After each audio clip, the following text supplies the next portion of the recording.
Moutassem, amour avec vous, bienvenue à ce nouvel épisode dans la série Trouver sa voie. Aujourd'hui, j'ai le plaisir d'accueillir Brigitte Pietrzak. Pietrzak. Tu vois, j'aurais dû peut-être te demander avant Oui. comment le prononcer. Pietrzak. Pietrzak. C'est un Merci nom Brigitte. d'origine polonaise par mes grands-parents paternels. Et c'est un nom commun? Commun, oui, en Pologne. Ça, c'est commun en Pologne, hein. Oui. Merci de participer à cet échange.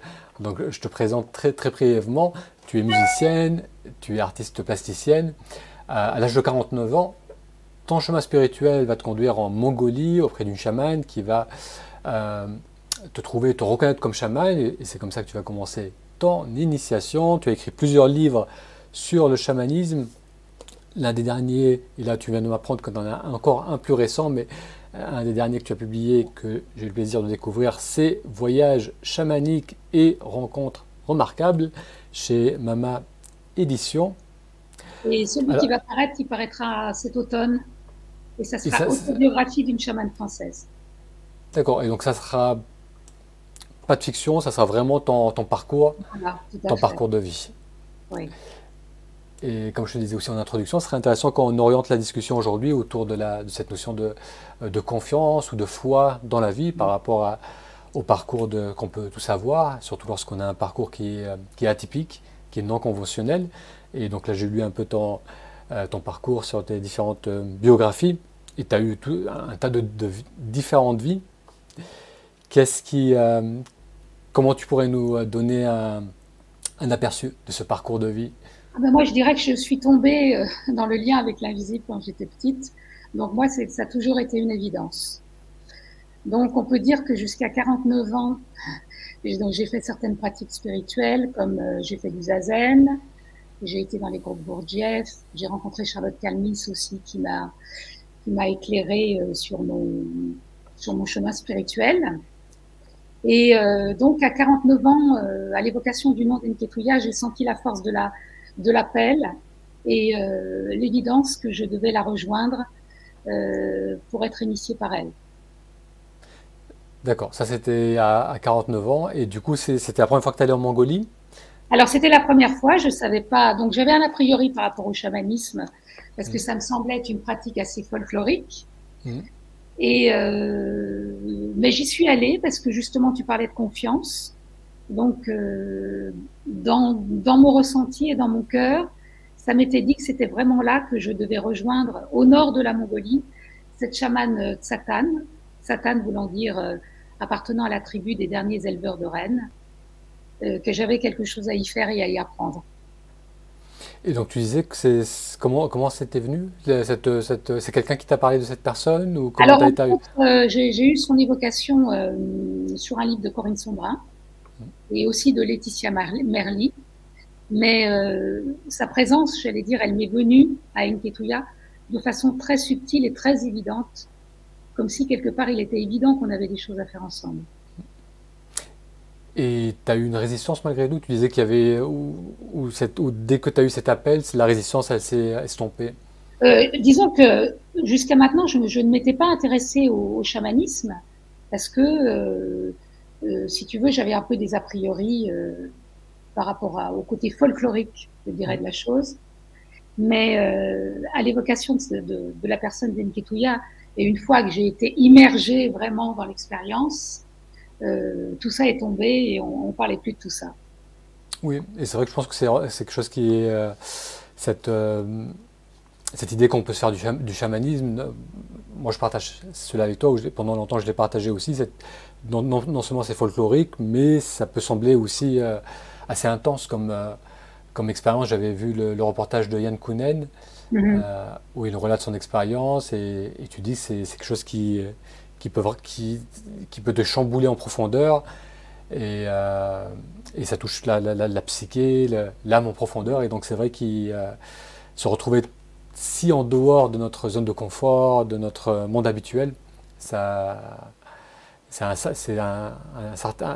faut un certain acte de foi pour se dire, allez, j'y vais et Si tu veux, moi, j'explore c'était cette voie. plutôt, c'était pas tellement le lien avec l'invisible, parce que ça, c'est quelque chose que j'avais exploré. Donc, j'allais dire en toute humilité, c'était pas quelque chose qui me faisait peur. Mais c'était surtout tout le décorum qu'il y a autour, parce que moi, j'ai jamais voulu m'attacher à une tradition. Et ce qui m'a rassurée, c'est qu'Enketuya est une femme très libre. Et elle m'a dit, bah, quand tu reviendras à France, tu pourras aussi adapter les choses à ta façon. Donc tu pars en Mongolie Voilà, à je pars 42 ans. en Mongolie avec ma compagne Anne. Et on y va toutes les deux avec un vague traducteur qui nous montre le chemin et l'endroit. Et à ce moment-là, on arrive devant le tipi d'Enketuya et on ne sait pas comment on va être reçu. Là, ça va être un grand point d'interrogation. Et à ce moment-là, le tipi s'ouvre et elle dit, on se tombe dans les bras et elle dit, mais pourquoi tu n'es pas venu plus tôt?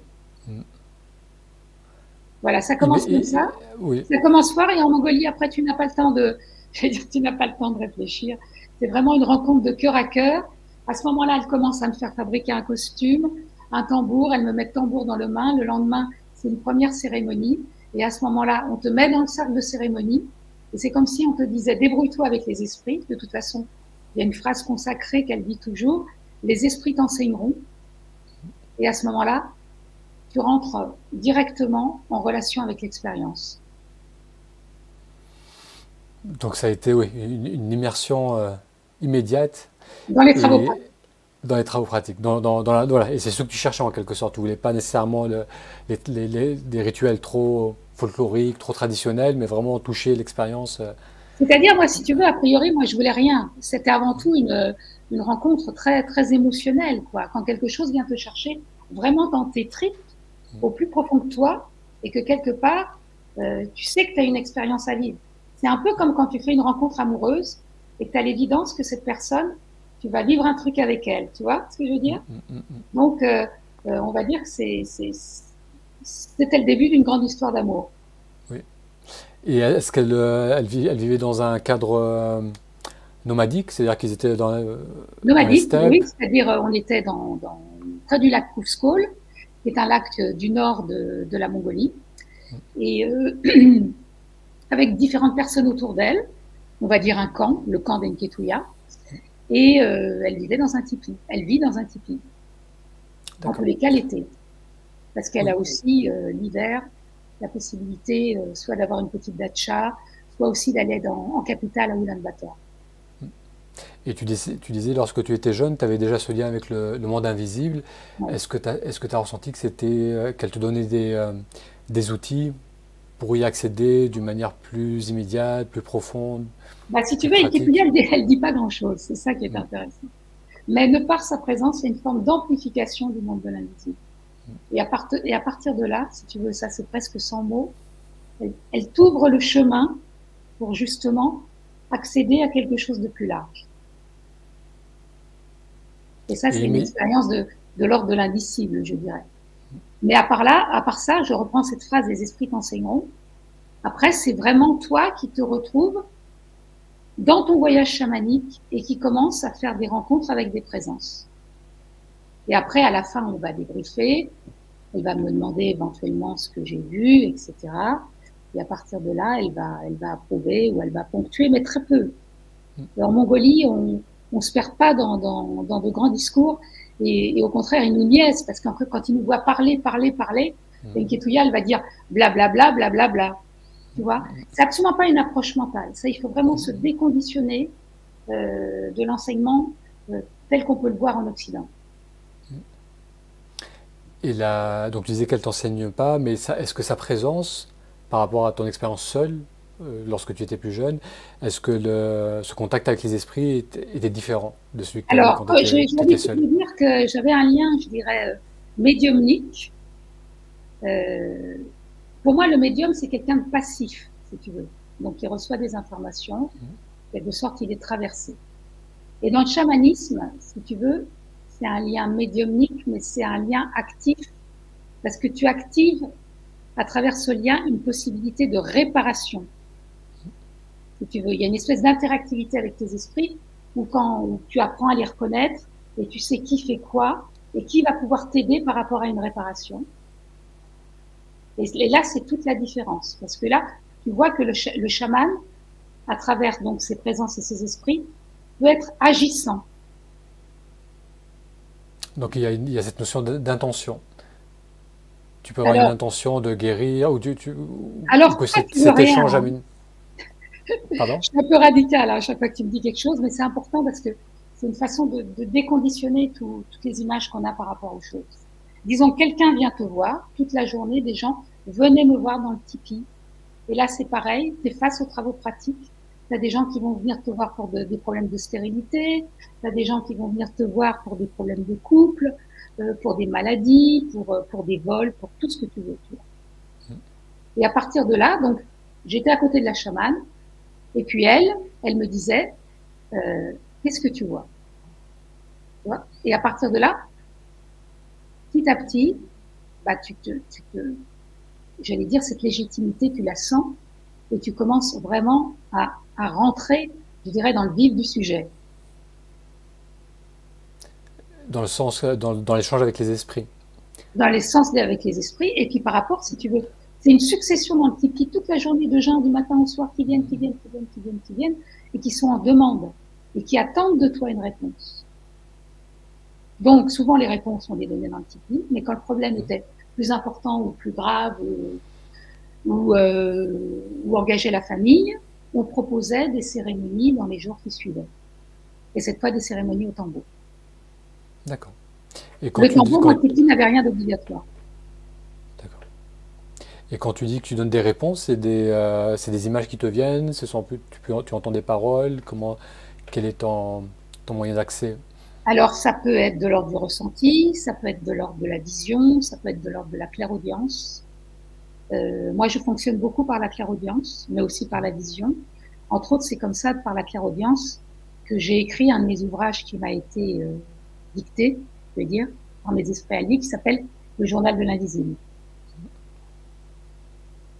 Et à partir de là, si tu veux, il faut que tu sois aussi réceptif que possible. Donc m'est venue cette phrase recevoir en creux, c'est-à-dire vraiment tu t'abandonnes à la réceptivité et à partir de là, tu vois ce qui vient et tu incorpores ce qui vient. En fait, c'est dans la simplicité que les choses se passent. Plus t'es compliqué, plus il se passe rien.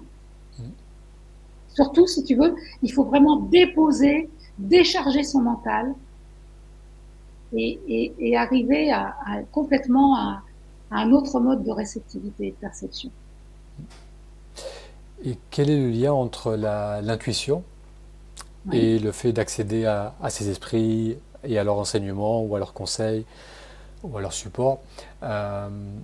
Donc une personne qui n'est pas nécessairement dans cette voie du chamanisme ou qui n'est pas chaman, qui veut poser des actes, prendre des choix, prendre des décisions, qui est face à certains dilemmes et qui se pose en elle et qui essaie de s'écouter, voir qu'est-ce qui est important pour elle, quelle direction elle veut donner à sa vie. Donc il y a cette notion d'avoir accès à son intuition, cette petite voix qu'on peut entendre. Est-ce qu'il y a une différence entre l'intuition et les esprits qu'on entend? Est-ce que c'est une forme d'intuition ou est-ce que si tu les veux, esprits communiquent à travers l'intuition? dans le chamanisme, on est chaman, on ne le devient pas. Donc à partir de là, le chaman, on lui octroie cette espèce de légitimité d'apporter des réponses et justement d'ouvrir ce canal pour venir en aide à son prochain. Mais tout un chacun a des intuitions plus ou moins développées. Mais souvent, on les court-circuite avec son mental, justement. Tu vois, c'est vraiment l'instant où tu réfléchis pas, quoi. Ton ressenti, il est là. C'est oui ou c'est non. Mais c'est une fraction de seconde. Et justement, ce qui est intéressant, ça va te parler par rapport à la méditation, c'est avant tout, c'est un acte de présence. Un acte de présence, ça veut dire qu'il faut que tu sois vraiment 100% là, quoi, ici et maintenant, et pas ailleurs. Et non pas dans une espèce d'extrapolation où tu vas imaginer que, quoi. Et donc, est-ce qu'il y a donc c'est pour toi, par exemple, est-ce que tu discernes ton intuition de la voix des esprits ou des images qui peuvent être envoyées? Si tu veux, je fais la part des choses entre ce que je peux penser et ce qui peut m'être envoyé, ce que je peux canaliser. Oui, ça c'est sûr. Bien sûr. Oui, ça c'est absolument fondamental, quoi. Intuition, pas nécessairement comme une réflexion. C'est-à-dire, on n'est pas avec le mental, on n'est pas en train de chercher une réponse. La réponse émerge en soi. Et comme je te disais, ça peut être pour tout le monde. Et c'est une question que souvent je me suis posée, c'est quelle est cette différence entre ce qui émerge naturellement en soi et ce qu'on peut percevoir de l'extérieur ou par rapport Ben, souvent, ça à... corrobore. C'est ça qui est intéressant, tu vois. Mais je veux dire, cette première impression, c'est toi qui la captes, quoi. Tu vois. Le temps je dirais que tu instaures cette zone de silence, et à partir de là, bah, tu as des présences qui viennent ou pas. Parce que ce qu'il faut savoir aussi dans le chamanisme, c'est qu'on ne promet rien, il n'y a pas d'obligation de résultat. Et ça, parfois, pour les gens, c'est difficile à entendre. Oui, surtout comparé au modèle occidental. En général, quand tu vas voir un thérapeute, un médecin ou un artisan, tu demandes quelque chose, tu espères un résultat.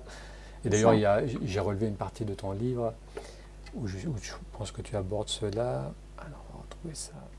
Voilà, il n'y a pas de réalisation sans un sincère lâcher-prise qui te détache de toute obligation de résultat. Donc c'est dans les deux sens. Hein. C'est toi qui ne cherche pas de résultat et c'est la personne qui en demande qui accepte de recevoir ce qu'on lui donne. Même Et si là, c'est pas ça qu'elle il y cherche. a un dialogue de cœur à cœur, non seulement avec les esprits qui viennent pas, avec les patients qui viennent, tu vois. Il y a un lien d'empathie, de compassion, et à partir de là, tu n'es pas maître de ton expérience. J'allais dire, il va se passer ce qui va devoir se passer. Et est-ce que parfois tu as été surprise de ce que tu as pu entendre, de ce que tu as pu partager avec des personnes qui venaient te voir? Tout le temps, tout le temps, tout le temps. Chaque soin, c'est une aventure. Habituellement, les gens ils viennent te voir. Donc en France aussi, En France, oui. en France surtout, d'accord. Ils Et en viennent te voir Mongolie, habituellement. Ils aussi viennent te bien en voir pour. Mongolie qu'en France. Excuse-moi, j'ai pas entendu. Je disais aussi bien en Mongolie qu'en France. Et est-ce qu'en France, il y a des raisons particulières pour les gens ils viennent te voir habituellement pour quelles demandes? Toutes sortes de demandes, pareil. Donc ça Alors, peut quand être je parlais ordre de relationnel, travail. stérilité, toutes sortes de choses. Bien sûr. Il y a la même diversité, même si c'est pas la même culture. Et est-ce que toi, tu fais appel aussi aux esprits par rapport à ton cheminement? Tu continues à avoir des moments où tu as des bifurcations et tu te poses pour demander? Bah, j'allais dire, ils sont tout le temps là, hein, quelque part. Si tu veux, c'est pas tellement en termes de demande. À ce moment-là, je fais arrêt sur image et je vois quelle orientation on me propose, mais encore une fois, c'est pas un acte mental, tu vois. C'est comme si quelque part, je dirais, ton centre de gravité t'indiquait une direction où tu dois aller. Tu Un penches, peu comme un navigateur en mer, si tu veux, avec les voiles. Mais il faut vraiment décrocher la tête. Ça, c'est très, très important. Tu vois. Toutes ces choses qui font que souvent une kétouilla, elle se prend la tête, elle se prend les tempes comme ça. Parce que les Occidentaux ont la tête pleine, pleine de certitudes, pleine d'arrogance, pleine de plein de choses. Et ça, si déjà tu peux être dans un acte d'humilité en te disant que c'est pas toi qui fais, là, c'est déjà très, très important pour rentrer en connexion avec le travail. oui, cette fameuse notion de lâcher prise C'est ça. et qui est si difficile à faire parce que c'est vrai qu'on grandit là, avec ce besoin de contrôle où on a des attentes extérieures qui sont imposées qui sont là dès notre plus jeune âge et on continue à fonctionner avec cette idée de ce que le monde devrait être et on se crispe pour l'obtenir, pour aller dans cette direction. Alors Et que puis bien souvent, les Occidentaux ont souvent besoin de certitude. oui, c'est ce besoin de Et, contrôle. et tu te rends compte que les Mongols eh ben, ménagent beaucoup la contradiction. C'est-à-dire qu'on peut te dire une chose et son contraire. Parfois, souvent même. Ça peut être très, très déroutant pour nous. Et au niveau du langage, quand tu disais que tu avais un traducteur, Une traductrice. traductrice, tu avais, tu sentais que c'était satisfaisant? C'est-à-dire qu'il y avait une bonne communication, une bonne capacité de communication? Alors, ce qui est important, un bon traducteur, une bonne traductrice, c'est qu'au-delà, justement, au-delà des mots, y a son propre ressenti. Et moi, ma traductrice, elle est bouddhiste. Et donc, elle a une certaine intuition aussi. Mais c'est vrai que tu dois entièrement avoir confiance dans ton traducteur. Bon, tu as ton ressenti, mais il y a quand même des demandes qui sont formulées. Donc, en l'occurrence, pour moi, le rôle du traducteur, il est fondamental. Et tu as passé combien de temps lorsque tu as été à ce premier voyage? Tu as fait plusieurs voyages J'y ou ton suis allée premier 8 voyage années tu as de fait suite. 10 années de suite? 8 années de suite. Mhm. Oui. Il y aura différentes saisons, en hiver, au printemps, etc. Mais même quand tu y vas, par exemple, un mois, c'est d'une telle intensité que tu as l'impression que tu y es depuis beaucoup plus longtemps. Parce que ça sollicite vraiment, comme je te disais, 100% de ta présence et de ta personne. Parce que toute la journée, des fois, tu peux ne pas voir du tout le jour de la steppe, quoi. Tu es dans le tipi et à partir de là, les gens défilent. Ah, il y a la queue à l'extérieur et les gens ils viennent les uns après les autres. Voilà, avec souvent des bras chargés de cadeaux. Mm. Parce qu'on honore beaucoup la chamane. Et qu'est-ce que tu as ressenti, le fait d'avoir toute cette reconnaissance ou toute cette appréciation? Bah, c'est fort en humanité, c'est ça qui est très, très, j'allais dire, où tu retires vraiment quelque chose qui nourrit vraiment ton cœur. C'est-à-dire que là, tu vois vraiment qu'on appartient tous à cette même humanité. Pour le coup, il n'y a pas de rapport de pouvoir, il n'y a pas de rapport de force. Je veux dire, on baigne tous dans le même bain, quoi. Tous les problèmes qu'ils exposent, ça peut être nos propres problèmes. Tu vois, et cette proximité, elle est très touchante avec les gens. Alors parfois, tu peux avoir comme dans la vie, des affinités plus prégnantes. Et est-ce que il y a une part d'écoute? C'est-à-dire lorsqu'une personne elle vient, elle expose sa situation, quelle est la part d'écoute? Est-ce que c'est quelque chose qui est assez long ou tu prends vraiment le temps de rentrer en empathie avec la personne, d'être présente avec elle? Alors ça dépend des discours. C'est pareil tel qu'il t'est proposé. Tu as des gens, tu sens que il faut savoir les arrêter. Mm. C'est d'ailleurs la même chose en France, quoi. Mm. Les gens, ils vont dans une espèce de déversoir. Et il faut aussi te respecter pour poser des limites, c'est important. Et puis parfois, tu sens que c'est nécessaire de donner un peu plus, je dirais. C'est à toi à évaluer. C'est toujours une expérience nouvelle. Tu sais jamais comment tu vas te comporter, justement. Et est-ce que tu as regardé du côté de la psychologie ou vu le lien qu'il y avait entre une approche plus psychologique Bien sûr, comparée... le psychologique, c'est très important d'en tenir compte. Moi, du reste, j'ai fait 13 ans d'analyse. Avec cette certitude que tant que tu n'as pas défriché les premières couches de l'inconscient, tu ne peux pas aller plus loin. Il y a beaucoup de problèmes qui sont d'ordre psychologique, quoi. Mais en Mongolie, il est beaucoup plus facile d'aller voir un chaman que d'aller voir un psy. Oui. Tu vois, culturellement. Oui, alors qu'ici c'est l'opposé. Alors qu'en Ouais. Occident, on a plus tendance à aller vers la Mais cela dit, médecine de ou la plus en psychologie. plus, tu vas voir des gens, enfin, les gens vont aller voir des gens qui appliquent des techniques de développement personnel, par exemple. Moi, j'ai fait une psychanalyse classique, mais je pense qu'il y a moins en moins de gens qui font ce genre de parcours. Parce Oui, que parcours long. ouais, parce que ça me paraissait important de faire une démarche dans la longueur.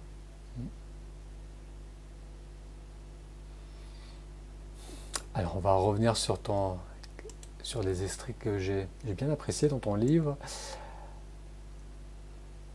Cette notion encore d'écoute de soi, donc tu notes, j'apprends à voir à travers mes sensations. Elles repoussent les limites de mes perceptions et font tomber les murs.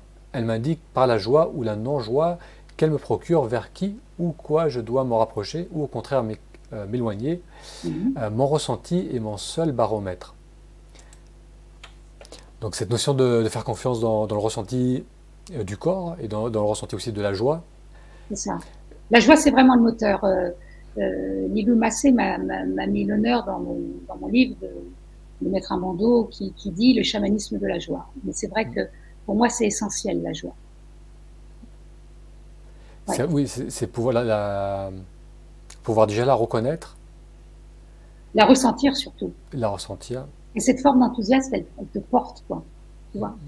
Encore une fois, c'est pas un travail d'appréciation mentale. On peut être dans l'exaltation, dans l'aspiration, tu vois, dans quelque chose de chaud. Donc c'est plus oui, une prise de décision ou une inclinaison vers quelque chose qui nous inspire, qui nous remplit de joie, C'est ça. Qui nous plutôt que porte. vers quelque chose d'uniquement intellectuel, axé sur le Ouais. résultat. De toute Et façon, si t'es dans une démarche intellectuelle, très vite, la chamane, elle va te sentir, elle va te remettre à ta place, quoi.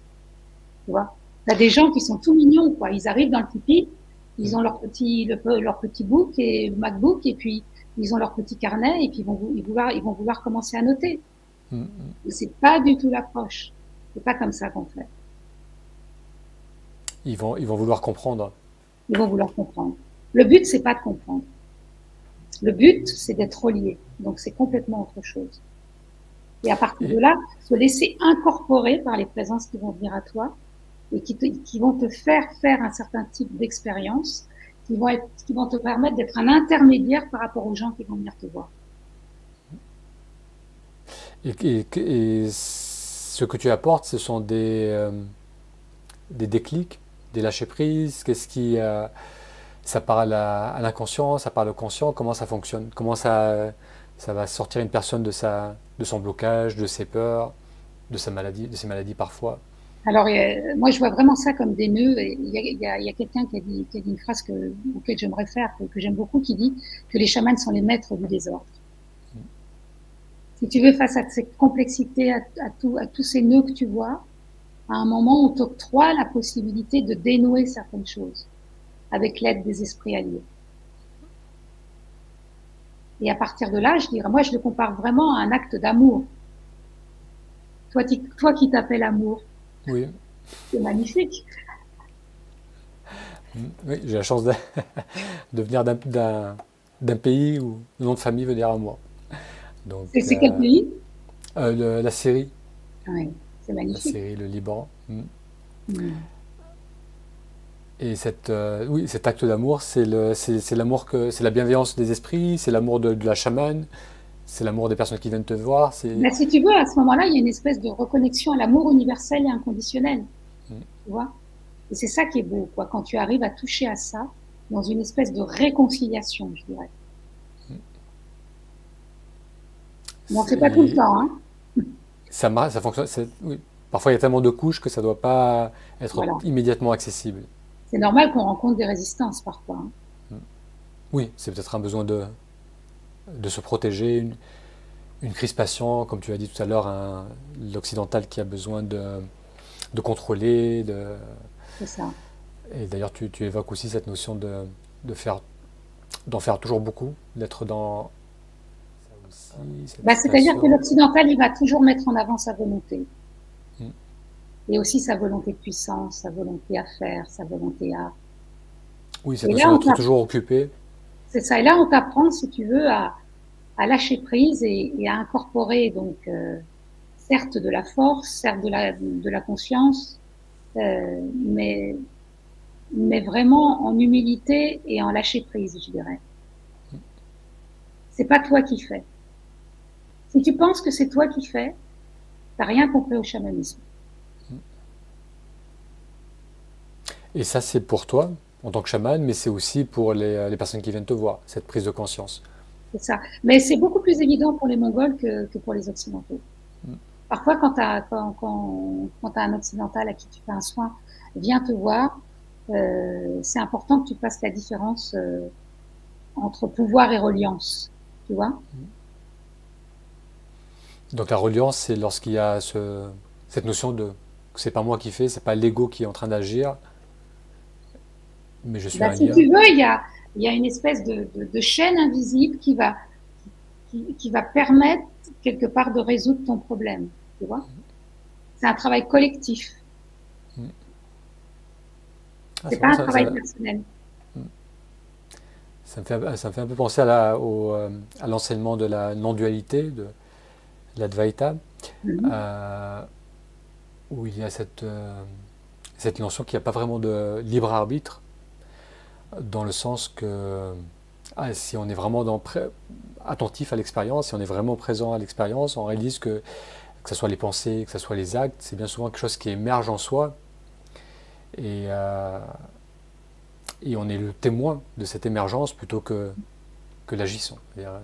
On ne sait pas d'où viennent vraiment les pensées, on ne sait pas pourquoi on décide ça ou pourquoi on décide de bouger. C'est quelque chose qui émerge en soi et plus l'on accepte de laisser cette énergie nous traverser, ces actes, ces pensées, cet imaginaire nous traverser et plus on peut se libérer de ce besoin de contrôler et se reconnecter à la joie simple d'être. C'est ça. C'est intéressant ton exemple, c'est exactement ça. Ouais. Toujours revenir à la simplicité. Alors tu disais aussi que tu as un livre qui sort prochainement, et donc ça c'est ton parcours. Qu'est-ce qui t'a donné envie d'écrire ce livre ou de partager ton parcours? Alors là, c'est Voyage chamanique et rencontres remarquables qui est en fait, on va dire en quelque sorte, la suite de Ciel blanc, ciel noir. Dans Ciel blanc, ciel noir, j'exposais mon initiation, mon rapport avec le chamanisme à travers mes expériences, etc. Et là, dans Voyage chamanique et rencontres remarquables, je développe, j'allais dire, les histoires, en quelque sorte. C'est-à-dire le voyage chamanique, je le décris tel qu'il m'a été donné. Et dans l'autobiographie d'une chamane française, qui va sortir en octobre, là, je resitue mon expérience chamanique dans toute mon expérience spirituelle. Et aussi dans mon expérience personnelle. D'accord. Donc tous les enseignements que tu as pu avoir tu as fait un peu du bouddhisme et les différentes... Le Gurdjieff, c'était important, la psychanalyse, voilà. Et aussi ma vie personnelle, comment elle a joué à travers tout ça. Où tu as fait tout un lien. Et est-ce que le fait d'avoir écrit ce livre t'a permis de découvrir une trame comme s'il y avait un appel ou comme si tu étais tiré tout au long sur ton chemin de vie. Ce qui est intéressant, c'est que j'allais dire confusément, parce que j'allais dire je l'ai pas fait exprès, parce que j'étais jeune quand j'ai voulu aller dans les cours Gurdjieff ou travailler le zen, pratiquer le zen, etc. C'est surtout des pratiques qui m'ont conduit au rappel à soi, je dirais, à la présence. Et je dirais, avant le chamanisme, qu'est-ce que j'ai travaillé avant tout? C'est la présence. Donc oui, à travers notre discussion, c'est quelque chose qui revient très souvent, cette capacité de présence, d'écoute, oui. De calmer le mental, le besoin de contrôler, le besoin d'agir forcément. Et donc tu as eu besoin de toutes ces techniques pour vraiment te stabiliser de plus en plus dans cet état de présence, de disponibilité. Disons qu'elles me servent énormément dans le chamanisme. Parce qu'elles me permettent, pendant l'expérience, d'être vraiment là. Et est-ce que tu penses que ça a été aussi peut-être nécessaire pour que ensuite que tu ressentes cet appel et que tu suives cette voie? Bah, tu sais, on dit, moi j'aime bien cette phrase qui dit que c'est le futur qui appelle. Donc c'est comme si mon intuition m'avait conduit à faire des exercices préparatoires pour m'amener jusqu'au chamanisme, je dirais. Et donc aujourd'hui, ta vie, c'est ça. Je veux dire, tu continues à écrire sur le sujet, à recevoir des personnes, à aider les personnes, animer des formations, des stages. Alors donc moi, je suis un peu un métronome, c'est-à-dire tous les matins j'écris quoi qu'il arrive. Je déroge pas de ça et l'après-midi je fais mes soins, mais je ne fais pas de stage parce que pour moi, je veux pas tomber dans le néo-chamanisme, enfin dans des pratiques qui c'est pas mon truc. Moi, ce qui me plaît, c'est vraiment les consultations particulières, de la même façon que je le vis en Mongolie. Et pourquoi ce besoin d'écrire? Alors, pourquoi ce besoin d'écrire? Bah, je dirais que c'est devenu un besoin vraiment naturel et essentiel, qui me permet déjà de canaliser des choses. J'ai plusieurs livres d'avance déjà. Ils sont déjà chez mon éditeur, donc il y a déjà des perspectives. Et puis, j'aime beaucoup le travail d'écriture, justement comment ça permet de se poser. et d'aligner sa pensée. D'accord, c'est intéressant parce que tu puisses faire ça sur la durée et en continu. Souvent les auteurs, et du moins ça a été mon expérience personnelle, ça a été plus par période de temps, c'est-à-dire prendre 2-3 mois où on va consacrer beaucoup plus de temps d'énergie à l'écriture, et après passer à autre chose et repartir un peu sur d'autres activités. Mais je trouve que c'est intéressant aussi d'avoir cette routine qui permet d'écrire beaucoup, et du coup de partager beaucoup. Pas forcément beaucoup, mais moi, je me mets pour objectif de toujours écrire une page par jour. Mais au bout d'un moment, c'est écrit une page par jour, Ah, ça fait un livre par an. Oui, voire deux. oui. Ça, je pense que c'est la musique qui me l'a appris parce que j'ai beaucoup fait de piano. Donc, j'ai fait des 7-8 heures de piano, tu vois, beaucoup d'exercices, beaucoup de gammes, et cette espèce d'astreinte et dans la rigueur, pour moi, c'est un peu une seconde nature.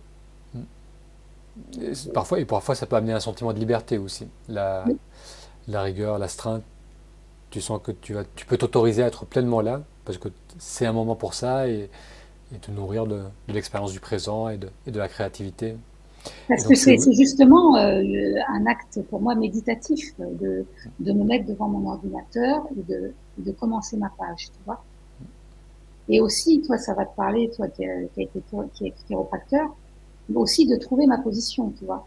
Des fois, je suis tordue dans le canapé et je me dis ça va pas, tu vois. Trouve ta position, tu vois. Là aussi, par rapport au lien avec le corps, il y a des choses qui se passent, quoi, dans le lien à l'écriture. ah, donc quand tu écris, t'as une posture dynamique Bah, qui te disons que permet j'écris de... directement sur l'ordinateur. Oui, t'écris Mais directement sur l'ordinateur, oui. Donc automatiquement, tu voilà, es sur le bureau voilà. Ou sur le canapé, ça dépend. ou sur le canapé. Et tu continues aussi à faire de l'art plastique? Alors, tout ce qui est art, musique et peinture, pour le moment, j'ai laissé de côté. C'est comme si quelque part, je dirais, c'est présomptueux, mais j'en avais fait un peu le tour. C'est-à-dire que cette énergie-là, j'ai plutôt envie de la consacrer aux gens qui viennent à moi. C'est intéressant. Donc, oui, Pardon. je ressens pas le besoin, donc je me force pas. Mais Oui. l'écriture, pour moi, c'est un support tellement créatif que ça a pris le pas sur les arts plastiques et puis sur la musique, tu vois. Mais c'est pour Tu, le moment, c'est comme ça. tu connais Rupert Spira? Non. Rupert Spira, c'est un enseignant qui parle beaucoup de non-dualité. Et lui, il était dans la céramique. Donc c'était Ouais. un passionné de céramique. Et il a dévoué la première partie de sa vie, on va dire, à vraiment développer son art. Et on va dire qu'il a percé aussi dans le milieu. Il a été exposé à Londres, à New York, dans différents endroits. Et pareillement, il y a un moment, il a décidé d'arrêter, de se consacrer sur l'enseignement de la non-dualité. Maintenant, ça fait plus de 10 ans qu'il fait cela. Il a partagé quelque chose d'assez similaire, qu'il a senti qu'il a été au bout de l'expression, de ce C'est qu'il avait ça. besoin d'exprimer à travers les arts, et que maintenant il trouvait cette satisfaction d'échanger à travers l'enseignement plus de la spiritualité. Alors ton entourage, parfois, enfin mon entourage peut le regretter, mais si tu veux, dans cette sincérité de mon intimité, bah, c'est exactement ce que tu dis, quoi. Tu vois, c'est pas ce que j'ai envie de faire. Donc tu as mentionné ton entourage. Est-ce que tout au long de ta vie, est-ce que tu as été plutôt soutenu? Est-ce qu'il y a eu de la résistance? Est-ce que tu as été dans un chemin complètement différent de ce qui était attendu de toi? Alors moi, j'ai eu la chance justement d'être éduquée, enfin éduquée, même pas, d'être accueillie, d'être née dans une famille, si tu veux, libre d'esprit, qui m'a jamais mis certaines contraintes ou qui aurait voulu me mettre dans un moule. Donc, ce qui m'a permis vraiment de développer mes expériences librement. Donc ça, je remercie vraiment mes parents pour ça. J'ai pas eu, si tu veux, cette phase de me dire, comme je vois beaucoup de gens d'ailleurs qui ont ça, de déconditionnement par rapport à une éducation qui met les gens dans une boîte, tu vois. Donc ça, Et c'est est-ce que puissant. oui. Et est-ce que tu as pu partager le chamanisme avec avec tes proches? Oui, ben, ma compagne aussi est chamane, donc elle reçoit aussi des choses, elle fait du massage, y a, et puis je suis entourée de gens, oui, qui ont cette compréhension. Donc toi, tu exerces dans quelle partie de France? Tu m'as tout à l'heure, tu Alors, m'as dit. j'exerce en présentiel et j'exerce en distanciel. Donc, quand je suis à Dijon, j'exerce à Dijon. Quand je suis à Paris, mais de moins en moins, donc il m'arrive d'avoir quelques consultations à Paris. Et là, par exemple, je vais près de Toulouse, et là, je vais pendant jusqu'en septembre recevoir pas mal de gens près de Toulouse. D'accord. Et les personnes qui souhaitent en savoir plus sur ce que tu proposes, où est-ce qu'ils peuvent te retrouver? Alors, je donne mon mail. Donc, mon mail, c'est mon nom, mon prénom accolé. Donc, Pietchak Brigitte. Tu le mettras peut-être sur le podcast, sur la vidéo. Oui, je mettrai, oui. @gmail.com. D'accord. Ah, donc, oui, c'est très épuré. Donc, t'as pas de site, t'as pas de... Non, c'est volontaire aussi, ça. Oui. Ah, c'est intéressant. Donc, pourquoi? Ça me semble dépasser le site. Par contre, dans l'interactivité, je suis très active au niveau des réseaux sociaux et j'ai une page sur Facebook qui s'appelle Qu'est-ce que le chamanisme? D'accord. Ah, donc oui, donc tu as quand même une présence. Oui. Donc, ok, donc je mettrai tous les liens. Donc, tu as une page Facebook, tu as l'email pour les gens qui souhaitent te contacter. Le chamanisme, et il y a aussi un compte Instagram à mon nom. D'accord, très bien. Ouais, Mais donc pour moi, c'est du même acabit que de se retrouver dans le tipi, tu vois. C'est-à-dire, les gens viennent ou viennent pas. Il y a un flux comme ça. Pour moi, le site, ça a quelque chose de trop statique. Pour moi, il y a le site de mon éditeur, et puis il y a mes livres. oui. Après, le site, je vois pas Oui, du non, tout. c'est vrai que c'est nullement nécessaire. Ça, c'est sûr. Surtout si tu as d'autres présences et que tu partages à travers d'autres réseaux. D'accord, donc voilà, je mettrai tous les liens sur la page de cet épisode, comme ça les personnes qui souhaitent te contacter. Après, donc on a mentionné ton voyage, les voyages chamaniques La rencontre remarquable. et rencontres remarquables, avec d'ailleurs une très belle couverture. Maman Oui, j'ai Édition voulu justement cette couverture, elle m'a été donnée en vision, et après on a trouvé l'artiste qui, cette image, elle m'a parlé parce que pour moi, c'est pas une image opaque, tu vois. Elle permet de voir à travers justement les animaux. D'ailleurs, il n'y a pas que des animaux dans la visée. Il y a Oui, des animaux de pouvoir, t'as des esprits pas encore nés, t'as des défunts, t'as des ancêtres. Mais j'ai trouvé l'image très évocatrice. oui. Et souvent ces animaux et ces esprits que tu rencontres, il y a souvent beaucoup de bienveillance, hein, j'ai l'impression aussi, dans leur accompagnement, dans leur...